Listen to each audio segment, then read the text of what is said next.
ابن عمر رضی اللہ تعالی عنہ نے بتایا کہ رسول اللہ صلی اللہ علیہ وسلم نے فرمایا، مجھے اللہ کی طرف سے حکم دیا گیا ہے کہ لوگوں سے جنگ کروں اس وقت تک کہ وہ اس بات کا اقرار کر لے کہ اللہ کے سوا کوئی معبود نہیں ہے، اور یہ کہ محمد صلی اللہ علیہ وسلم اللہ کے سچے رسول ہیں، اور نماز ادا کرنے لگے اور زکوٰۃ دیں۔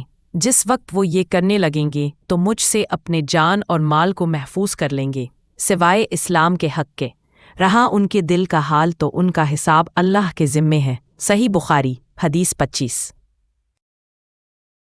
حضرت ابو ہریرہ رضی اللہ تعالی عنہ نے بتایا کہ رسول اللہ صلی اللہ علیہ وسلم سے دریافت کیا گیا کہ کون سا عمل سب سے افضل ہے۔ آپ صلی اللہ علیہ وسلم نے فرمایا، اللہ اور اس کے رسول پر ایمان لانا۔ کہا گیا، اس کے بعد کون سا؟ آپ صلی اللہ علیہ وسلم نے فرمایا کہ اللہ کی راہ میں جہاد کرنا۔ کہا گیا، پھر کیا ہے؟ آپ صلی اللہ علیہ وسلم نے فرمایا، حج مبرور۔ صحیح بخاری حدیث 26۔